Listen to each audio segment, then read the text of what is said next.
Olá, eu sou Edson Leonel, sou professor do Departamento de Estruturas da USP São Carlos e nesse vídeo nós discutiremos as soluções das questões que compuseram a primeira prova do curso de Mecânica dos Sólidos 1, ministrado durante o primeiro semestre de 2021. Então essa prova que nós iremos discutir ela foi composta por duas questões e na sequência nós iremos apresentar o enunciado das questões e também as soluções.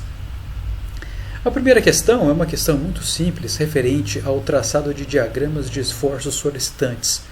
E o enunciado da questão é o seguinte: trace os diagramas de esforços solicitantes para o pórtico plano ilustrado na figura abaixo, o qual está solicitado por forças concentradas nos pontos B, D, E, além de um momento concentrado no ponto E.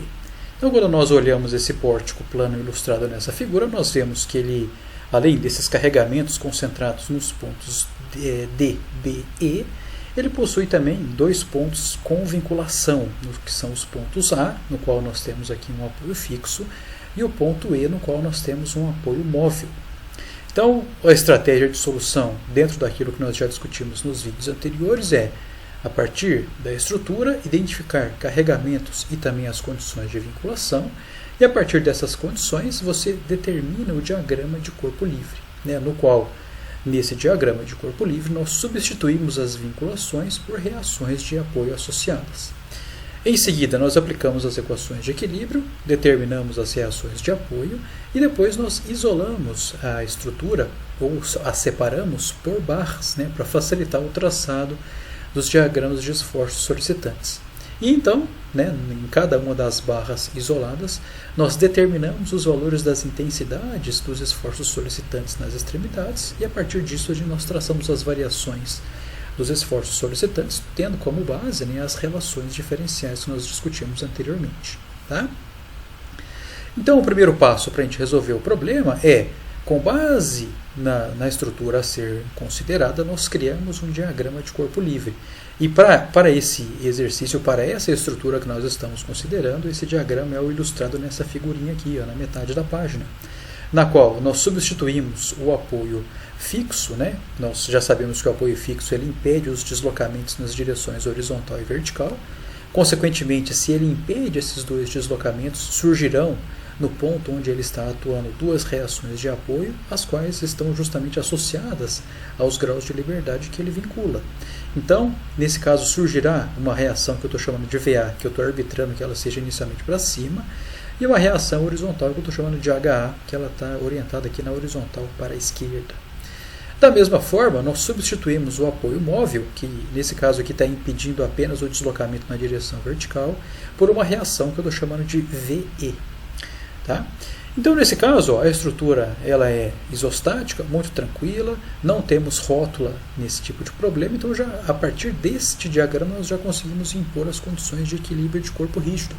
Então vamos fazer aqui ou impor a somatória de forças horizontais igual a zero, somatória de forças em x igual a zero. Então nós teremos menos HA mais 5 menos 5 mais 4 igual a zero. Então descobrimos que o HA vale 4.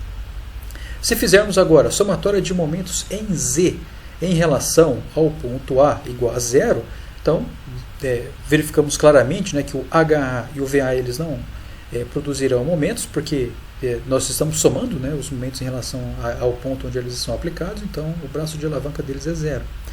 Então os momentos envolvidos serão o próprio 3, que ele é o momento externo aplicado, ou seja, ele é o momento, então ele tem que entrar nessa conta aqui da somatória de momentos. Depois, o VE, que eu arbitrei que ele estivesse atuando aqui nesse sentido, ou seja, vertical para baixo, ele vai causar no ponto A, um momento Z que é negativo, e para você verificar isso aí, use a regra da mão direita, coloque a ponta dos dedos no sentido da força, palma da mão orientada no sentido do ponto de aplicação da força até o ponto no qual nós estamos somando o momento, e aí fazemos a regra da mão direita. Para onde o polegar apontar é o sentido do vetor momento.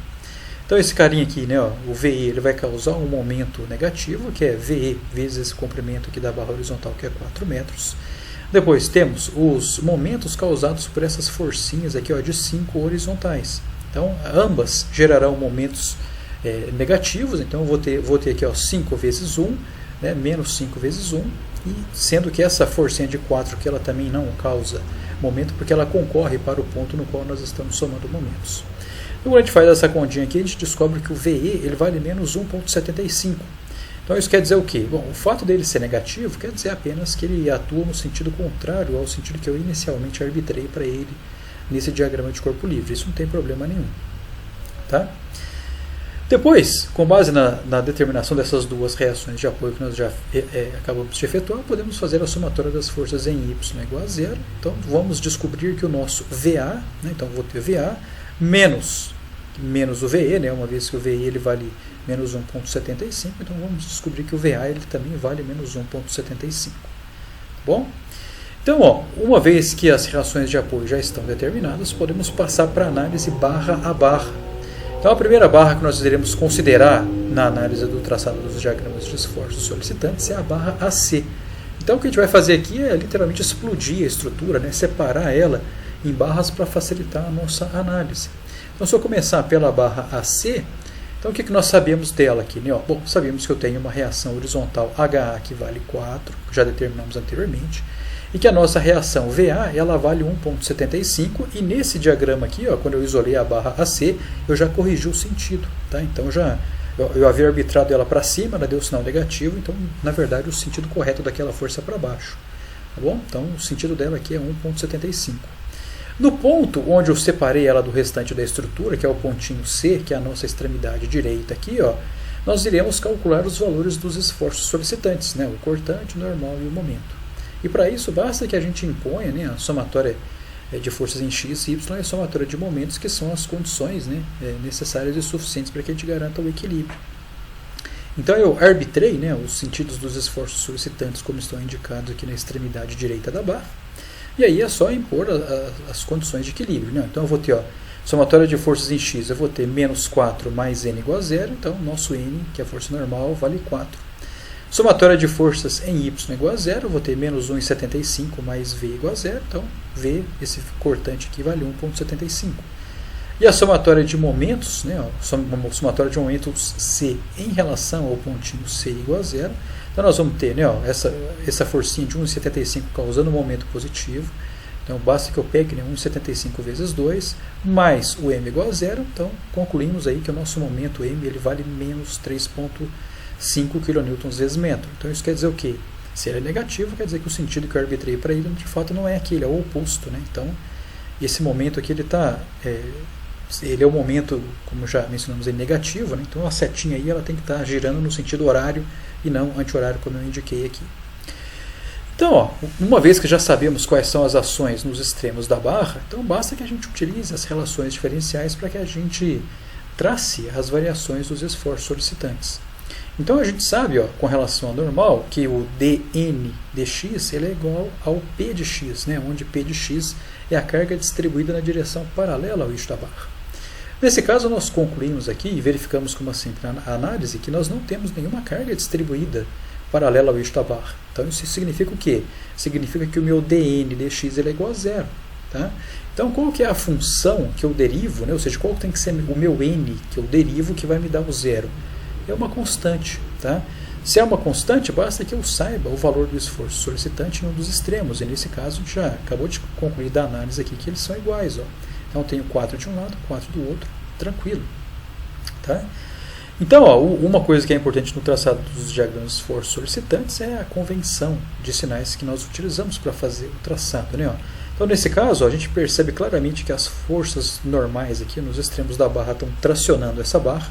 Então, a gente sabe que tração é positivo, então conseguimos, né, com base nessas informações, traçar esse diagrama conforme está ilustrado aqui, ó, nessa figurinha do lado esquerdo. Tá bom? No caso do cortante, nós utilizamos também aquela relação diferencial do dv dx é igual a menos q de x, onde o q de x é o valor da carga distribuída perpendicular ao eixo da barra. Nesse caso, a gente também conclui que o nosso q de x é zero, ou seja, não tem nenhuma carga distribuída perpendicular ao eixo da barra. Então, nesse caso, o nosso v de x ele é constante. Tá? Se ele é constante, basta que eu analise, né, os sinais ou os sentidos de atuação da força cortante nos extremos da barra para que eu diga se essa força cortante se ela é positiva ou negativa. Tá bom? Nesse caso, ó, nós percebemos, ó, que em valor absoluto as forças cortantes nos extremos da barra são iguais, né, 1,75. Então, o que inclusive concorda com a relação diferencial. Mas o que nós sabemos é que se essas forças cortantes tendem a fazer a barrinha girar no sentido horário, isso para a gente é positivo. Tá? Então, consequentemente, o sentido negativo quer dizer que se as forças tenderem a fazer a barrinha girar no sentido anti-horário, isso é negativo. Tá? Então, nessa situação, a gente percebe que tanto essa forcinha de 1,75 quanto essa cortante V que nós determinamos aqui de 1,75, elas tendem a fazer a barrinha girar no sentido anti-horário. Então, por isso que esse cortante, que esse diagrama, ele é negativo, de 1,75 e constante, né? Porque a carga distribuída é zero. Tá? Para a gente construir o diagrama de momento fletor, né, basta que a gente lembre da relação diferencial que associa o momento ao cortante. Né? Então, a gente sabe que o dm dx é igual ao cortante. Então, nesse caso, se o nosso cortante é constante, qual que tem que ser o meu m? Qual que tem que ser a minha função m, que eu derivo que me dá uma constante? A gente sabe que uma função linear tem essa característica. Tá? Então, nessa situação aqui, vemos claramente, né, que a função vai ser linear, e se é linear, basta que eu conheça o valor dessa função em 2 pontos para traçar a variação dela. Então, eu já sei que no extremo esquerdo o momento vale zero, que ali eu tenho um apoio fixo, e no extremo direito, nós já calculamos qual é o valor do momento, que ele vale 3,5 kN vezes metro. Então, se nós utilizarmos o nosso dedo, né, e aplicarmos o sentido correto do momento, nós vamos perceber que a parte que está sendo tracionada da barra é a parte superior. Tá bom? Então, nessa situação, nós tracemos sempre a variação do momento fletor na porção tracionada da barra. Então, é 0 aqui, 3,5 aqui. Como está sendo tracionado em cima, traço essa variação na porção superior da barra. Tá certo? Fácil até aqui? As demais barras, elas possuem formato similar, né? Ou seja, temos carregamentos concentrados, não temos carga distribuída. Então, eu farei a discussão de uma maneira um pouquinho mais rápida. Tá? Joia? Então, então, quer dizer, com a barra AC está resolvido. Podemos passar para a barra CD. Então, quando a gente isola a barra CD do restante da estrutura, o que nós vamos observar? Que na extremidade D, nós temos uma força concentrada de 5 kN atuando, e na extremidade inferior dessa barrinha, que é a porção da barrinha que se conecta com o restante da estrutura, nós iremos observar a presença de uma força normal, de uma força cortante e de um momento fletor. Então, impondo, né, sobre esse sisteminha, sobre essa barrinha CD, as condições de equilíbrio de corpo rígido, né, vamos fazer somatória de forças em X igual a zero, então descobrimos que o cortante vale 5, somatória de forças em Y igual a zero, nesse caso normal vale zero, e somatória de momentos em relação ao ponto C igual a zero. Então vamos descobrir, né, que eu vou ter um momento negativo aqui, de 5 vezes 1, mais esse momento fletor aqui atuando na extremidade C igual a zero. Então esse momento aqui ele dá 5 kN positivo, e o positivo quer dizer que ele concorda com o sentido que eu arbitrei para ele aqui. Tá? Então, nessa situação, a força normal ela é zero, porque eu não tenho carga distribuída, então a força normal seria constante, e a constante particularmente igual a zero. No caso da força cortante, né, de novo, né, a força cortante ela vai ser constante, porque eu não tenho carregamento distribuído de maneira perpendicular ao eixo da barra. Tá? Então, ela é constante, e as cortantes nos extremos da barra tendem a fazer ele girar no sentido horário, que é positivo. Tá? Então, por isso que gera esse cortante aqui de 5. E por fim, né, o diagrama de momento, sabemos, né, que se o cortante é constante, o momento vai ser linear, o momento é zero lá em cima, o momento vale 5 aqui na extremidade inferior. Para isso, usa seu dedo, né, e aplica o sentido do momento na extremidade livre do seu dedo. Tá? Então você verifica facilmente aí que a porção que está sendo tracionada da barra é a porção esquerda. Tá? Então por isso que o nosso diagrama de momento ele é dado dessa maneira aqui. Fácil? Podemos, né, conseguir caminhar um pouquinho mais fazendo o equilíbrio da barrinha CB. Então, para isso, fazemos a mesma coisa, né, pegamos ela e retiramos ela da estrutura, representamos os carregamentos atuantes sobre ela, e também no ponto onde nós temos a continuidade da barrinha com o restante da estrutura, nós colocamos, né, inserimos aqui os esforços solicitantes. Então, nesse caso, inserimos cortante, normal e momento, né, o único carregamento aí que atua é essa forcinha de 5 kN. Então vamos impor aí a somatória de forças em x, y e momentos para a gente calcular esses 3 esforços solicitantes. Somatória de forças em x igual a zero permite eu concluir que esse cortante aqui é igual a 5, tá? Positivo, então quer dizer que o sentido que eu arbitrei para ele é aquele mesmo. Somatória de forças em y igual a zero, isso aqui conduz, né, à conclusão de que o n vale zero. e depois a somatória de momentos igual a zero. Tá? Então, como eu arbitrei esse momento nesse sentido aqui, ó, então eu vou ter os menos, né, 5 vezes 1, menos esse m igual a zero. Então, concluímos que esse momento aqui ele vale menos 5. Né? Então, quer dizer que o sentido que eu arbitrei para ele não é esse, é o sentido oposto. Tá? Então, na verdade, o que está acontecendo com esse momento aí, ó, é que ele está tracionando a porção direita da barra. Tá bom? Então, faça a análise lá, põe o dedo lá, extremidade livre, momento, aplica o momento, você conclui facilmente que é a extremidade direita que está sendo tracionada. Então, com base nessas informações, né, a força normal vai ser constante, igual a zero particularmente. O cortante ele vai ser constante também e igual a 5 kN. Como os cortantes aí tendem a fazer a barrinha girar no sentido horário, eles serão também positivos. E o momento, né, se o cortante ele é constante, o momento tem variação linear, onde ele vai variar de 0 na extremidade inferior até 5 na extremidade superior, sendo que a porção tracionada é a porção direita. Com base nesses comentários, ó, nós conseguimos traçar os diagramas de esforço solicitantes para essa barra como está aqui, ó, tá? Que foi exatamente o que eu comentei. Fácil, né? Para concluir, nós podemos analisar agora a barrinha CE, que é a última das barrinhas aí, né, que nós ainda não fizemos ela. Então, para a gente fazer isso aí, o esquema é o mesmo, né? Retiramos essa barrinha do restante da estrutura, posicionamos, né, no extremo direito, nessa situação aqui, o valor da reação do apoio que nós já tínhamos determinados anteriormente, o valor aqui, ó, do momento concentrado, o valor da força concentrada, e na extremidade esquerda, né, que se refere à extremidade do nó C, nós colocamos aqui, inserimos os esforços solicitantes. Então, vamos impor, né, sobre esse corpinho aqui, sobre essa barrinha, somatória de forças x igual a zero, y igual a zero, somatória de momentos igual a zero. Então a gente conclui, né, ó, que nessa situação aqui, ó, né, somatória de forças em x eu vou ter menos n mais 4, então normal vale 4. Somatória de forças em y eu vou ter o v mais 1,75, então o cortante aqui, ó, que eu arbitrei, ele dá menos 1,75, então quer dizer que o sentido dele não é uma força vertical de baixo para cima, mas sim uma força vertical de cima para baixo.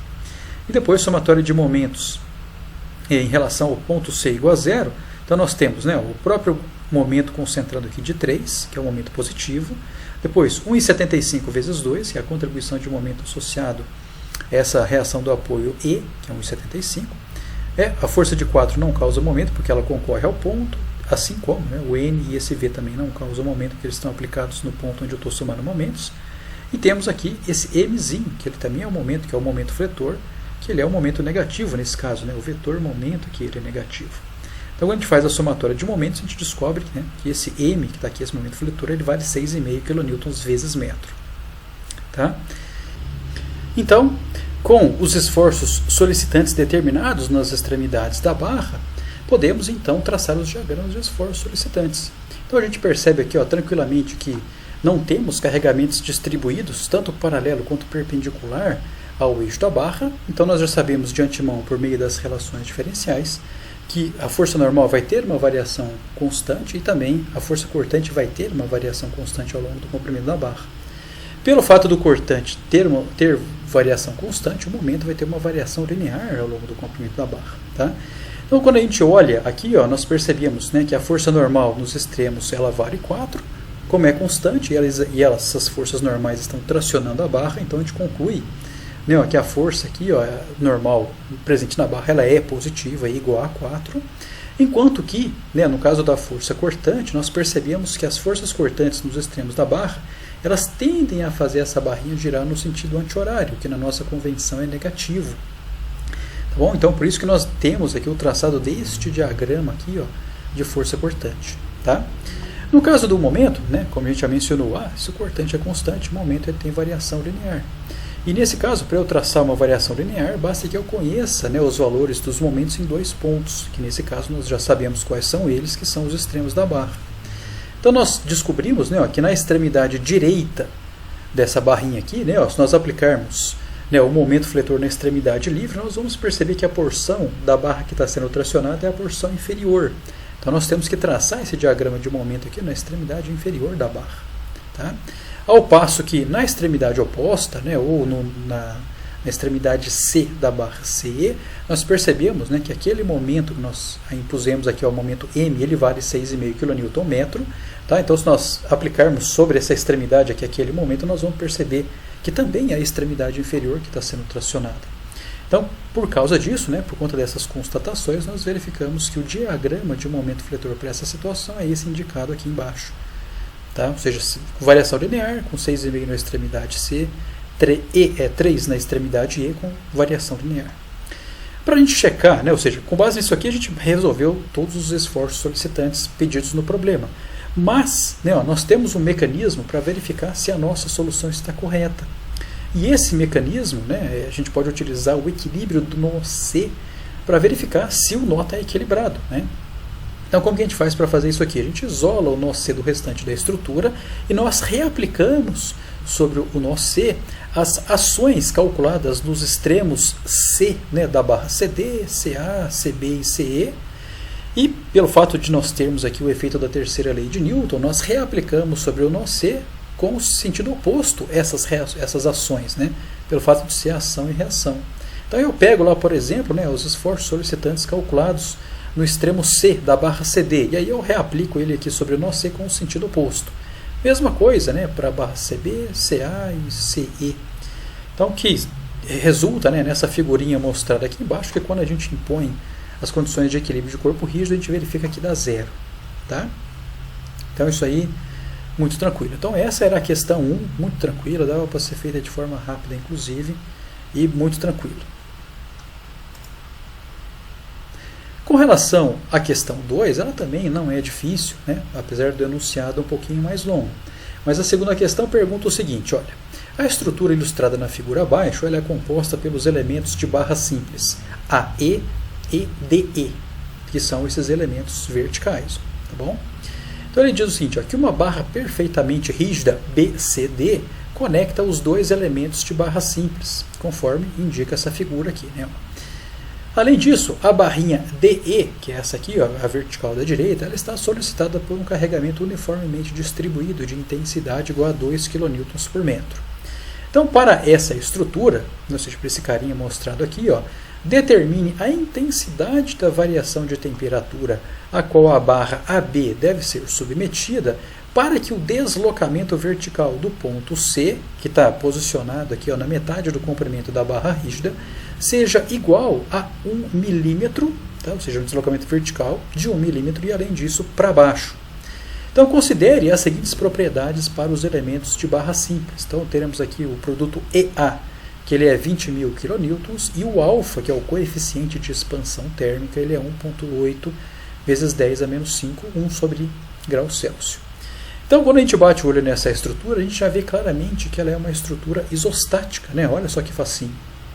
Então, a gente tem um apoio fixo no ponto A, um apoio móvel no ponto E. Então, terei 3 reações de apoio aqui, ó, do apoio A, uma reação de apoio no ponto E. Então, 2 mais 1 somam 3 reações de apoio. Tenho 3 equações de equilíbrio, conseguimos resolver isso facilmente.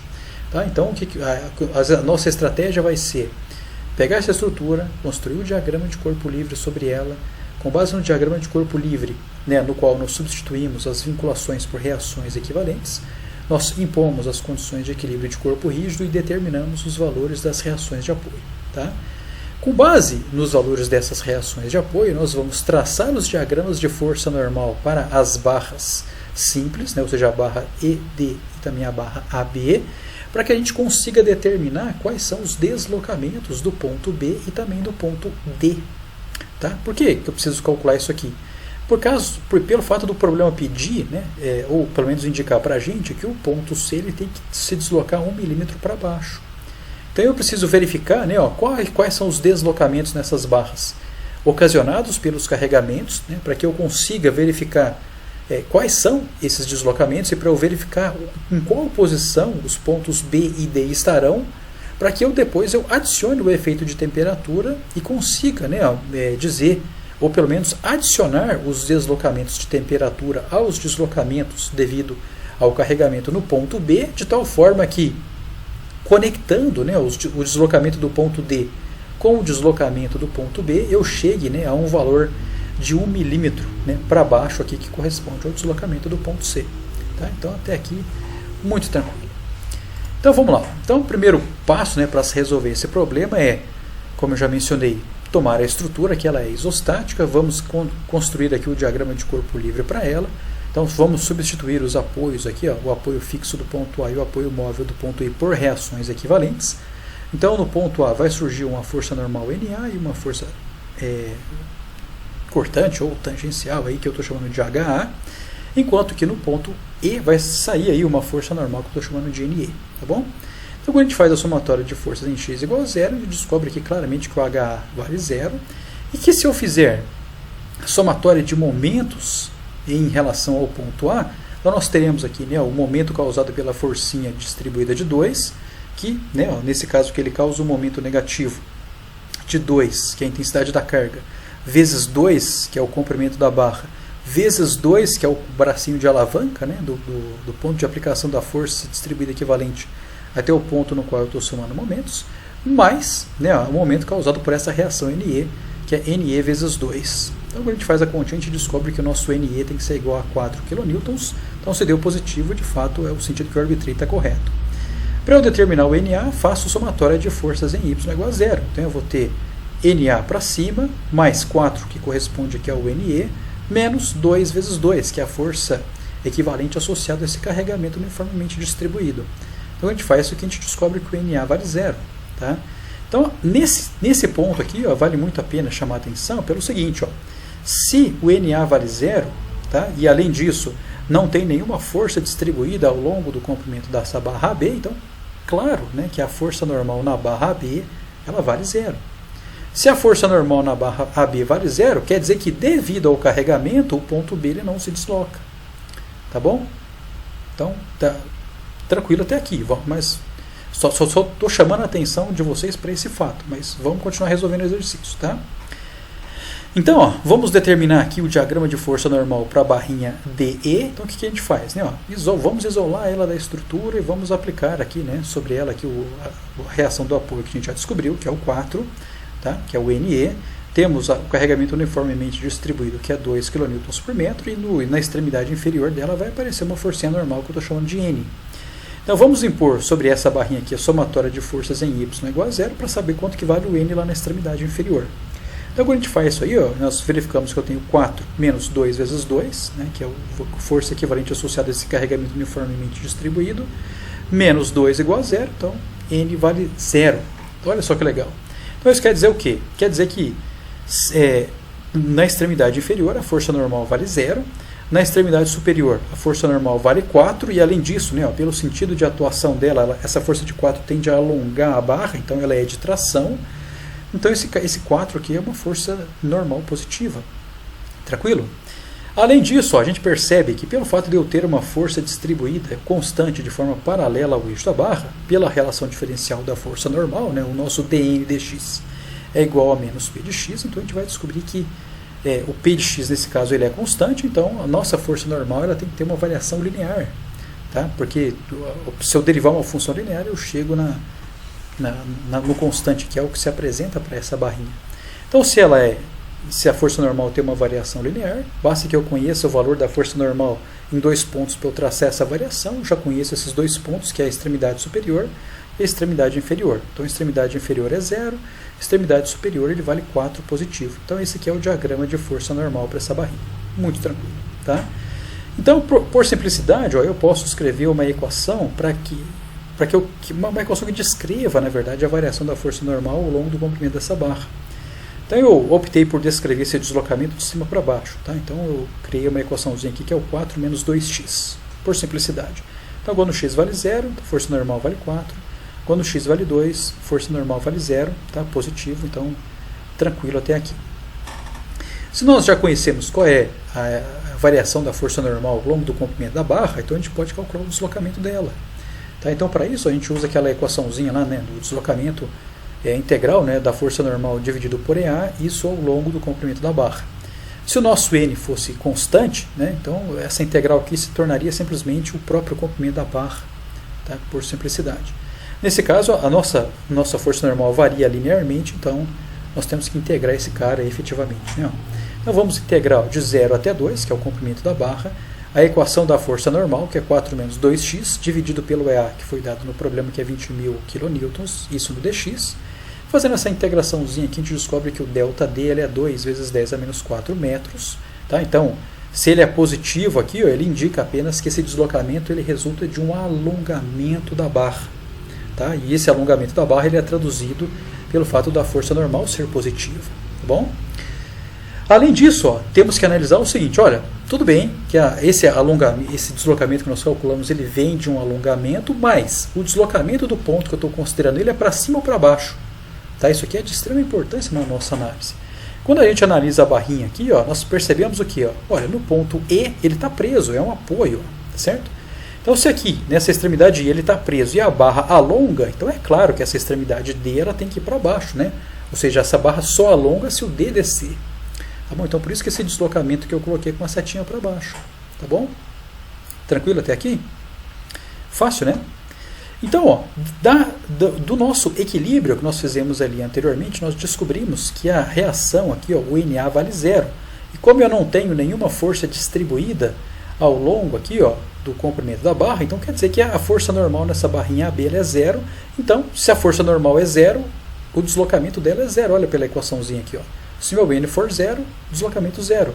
Então, esse ponto B aqui, ó, devido aos carregamentos, devido ao carregamento dele mesmo, ele não se desloca. Tranquilo até aqui? Então, ó, qual deve ser a configuração final, tá? Ou seja, qual deve ser o deslocamento do ponto B, dados esses dois deslocamentos que nós conhecemos? Olha, eu acabei de descobrir, ó, que o deslocamento do ponto D ele tem que ser de 0,2 milímetros para baixo, né, porque de fato é o quanto essa barrinha DE alongou. Se o problema pede, né, que na metade da barra o deslocamento do ponto C seja 1 milímetro para baixo, e além disso que a barra BCD ela é uma barra rígida, então basta que eu faça uma regrinha de 3 para descobrir qual deve ser o deslocamento do ponto B. Tá, o deslocamento total. Certo?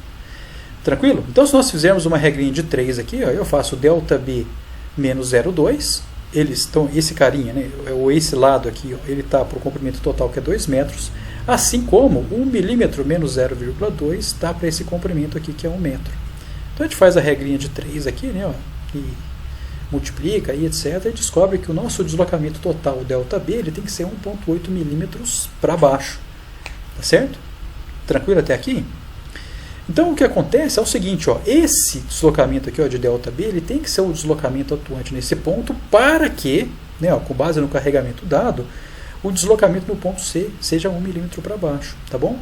Como nós não temos, né, nenhum carregamento ou a força normal nessa barrinha ela é zero, então isso quer dizer que esse deslocamento aqui ele tem que ser totalmente preenchido ou totalmente causado pelo efeito de temperatura. Tranquilo? Então nessa situação aqui, né, o nosso ΔB ele é alfa L ΔT, que é a equaçãozinha lá da dilatação térmica que a gente viu lá no colegial, né? Então nós temos aqui o deslocamento de 1,8 milímetros, que nesse caso ele é positivo, né, porque esse deslocamento do ponto B, se ele é para baixo, ele também tem que resultar de um alongamento da barra AB. Então esse 1,8 10 a menos 3 tem que ser igual a 1,8 10 a menos 5, que é o coeficiente de expansão térmica, vezes o comprimento da barra, que é 2, vezes o ΔT. Então fazendo a continha, a gente descobre que o nosso ΔT tem que ser 50 graus Celsius. Tá tranquilo? Fácil até aqui? Caso, né, nós tivéssemos algum carregamento ou a força normal fosse diferente de zero nessa barrinha, bastava descontar, né, o deslocamento devido à carga desses 1,8 aí, que aí daria, né, qual é o deslocamento a ser preenchido ou ser mobilizado pelo efeito de temperatura. Então, com isso, né, mostramos a resolução das duas questões. A prova é muito simples. Tá? O meu dimensionamento para a resolução dessa prova é um processo de resolução em 40 minutos. Então, gastaria aí 20 minutos para resolver a primeira questão, 20 minutos para resolver a segunda questão, e depois aí você poderia gastar aí talvez mais 10 minutos para fazer uma última conferência e pronto. Apesar de fácil, né, de 2 exercícios fáceis, né, a gente consegue praticar os conceitos que nós discutimos no curso relacionados a traçado de diagrama de esforços solicitantes e também análise de estruturas submetidas a deslocamentos axiais. Então, muito obrigado pela atenção, um grande abraço.